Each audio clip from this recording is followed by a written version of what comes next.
What's up, guys? Welcome back to a new video and a new season for Kenton Brewer Racing. It's May 12th today, which is going to be our first night of the season, which is very, very late for how much we've been racing the past few years. I've been out of the car for about 6 months, which is the longest amount of time I've spent out of a car in like 3 years, I think, before the 2020 season. Probably even before that, maybe before the 2019 season. We've made some big changes this off season. As you can see behind me, we're in a new trailer here. We bought this at the beginning of last year to have our second Outlaw car that you can see next to me here. We bought it to have the Outlaw car. We didn't get the engine last year, so we never moved into this trailer until now. And it was just a long off season with a lot of changes and so much stuff to get done, and not enough time to do it because this trailer is still a work in progress, and the cars are where I'd like them to be, but we've still got a lot of stuff to work on here as the season gets rolling. Like I said, it's been a very late start to the season for us. Generally we'd be racing by like mid to late February. That just didn't happen for us this year, but we're glad to make it out to the track to start another season finally. We're in Logansport, Indiana, US 24 for the Wingless A-Class Clash, which is a stock non-wing race. Got a lot of competition here. I think somewhere around 95 cars, 94 last time I looked, I think. Tonight and tomorrow night each pay $1,000 to win, and then Saturday night we'll pay $10,000 to win. I feel pretty good about our package. We just got this car all set up. This is our Outlaw car. It's got a all black 2 mil on Gould billet injection, Adams performance right there. And then the car out there also has an all black Adams engine in that on Gould injection. So I think we'll finally have some power to compete and maybe be in contention for a few more wins than we were last year. I think for the past year and a half, the engines have definitely been our weak link in our package. The cars are really good, and I feel like I've gotten very good at setting them up and knowing how to adjust them to the track throughout the night. So if I can just keep doing that, and now we've got the horsepower to go with it, I think we'll really win a lot of races this year, and I'm feeling really confident going into the year. I just got off the track from hot laps, and it was pretty dusty, slick out there. We went like 6th quick in our group, 4/10 off the pace, off the leader's pace, but I know a lot of that was in our setup. I usually start out the night at the same baseline setup every time, and I kind of knew going into it I was going to be a little bit free, and that's exactly what happened. I just wasn't tight enough, didn't have enough side bite on entry that I could really carry the speed into the corner like I needed to. But I've made adjustments. I've changed my stagger, I've dropped the Jacobs ladder, and I made a pretty significant shock change to be able to be in contention in this heat race coming up here. We'll start 7th in this heat race out of 10 cars. Got a few really good cars in there, but I know we can work our way up there and get a good finish in it.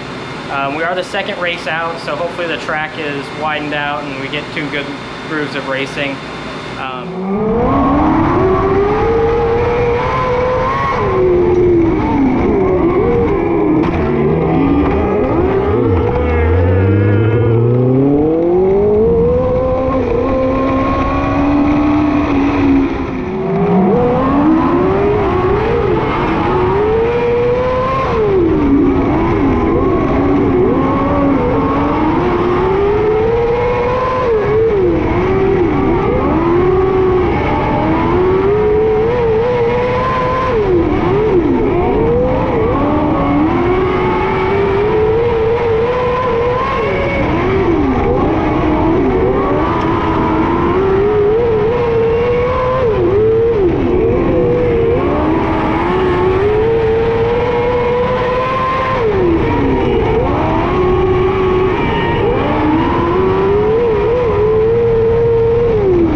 been back with you guys until now, but after the heat race, things got really hectic. We've got a bent torsion tube on the front end of this. I had to run over to Nathan, and I got this coil spring right here from him. Right here you can see the torsion tube. I normally wouldn't include the clip of the green and then we go right back yellow, but I'm going to include it right here just so you guys can see what happened. One of the cars in front of me on the restart just looped it, and it didn't bring me to a stop, but I didn't have anywhere to go, and I kind of just drove over him. And you can see that this torsion tube is bent, but if you look in here, you can even see that it's cracked right there. And we've had this happen to us before, but never quite this bad. And a lot of times we end up just getting a group of guys and sticking something in here and bending it back where it's close. I don't really think it's ever been perfectly straight since the very first time we've bent it.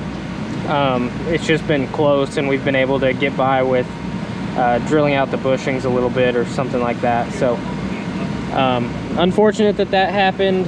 Ended up going 7th to 5th in the heat race, and I felt all right about that, considering not that many people actually did go forward in the heat. We went out for the qualifier, and I started 8th. Made my way up to 6th in that one, but got beat by 4 or 5 just really good cars. And that's just kind of what you get when you come to these big shows. It's just really tough to make your way forward. Everyone's cars are so good. It's going to be tough to make your way forward if you have to. You kind of almost have to have a little bit of luck in the draw.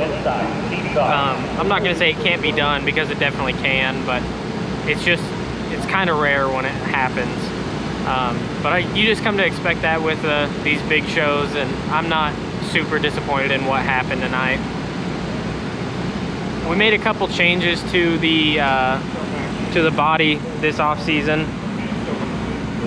This is the first thing I did. I cut out this slot just to get a little bit more air in here to the radiator. I'm not sure how much that's helping, but I think it can't be hurting at all. This is one thing we did a little bit bigger. We built this panel right here behind the radiator, and the other panels were just stood up so straight that I kind of think it wasn't letting as much air flow through here as it could. So I think having this laid back a little bit kind of guides the air through there better, and lets it pull more through the radiator. We went green to checkered in that qualifier, and my temp got up to 230, and I think that was maybe as hot as it was going to get. Green to checkered, 20 laps all the way on the top most of the time, and I don't think 230 is that bad. You'd like to be a little bit cooler than that, but compared to what we've had the last 2 years, I think we've definitely improved it. This new Adams engine that we got in this car sounds just mean.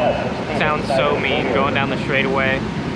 I can tell a little bit of a difference with it, where in certain situations with a weaker engine like we've had before, I wouldn't be able to like set up a slide job or do something to give myself the position to pass, where tonight, a couple times in that qualifier, you could see me, and I would throw slide jobs that before I wouldn't have been able to do.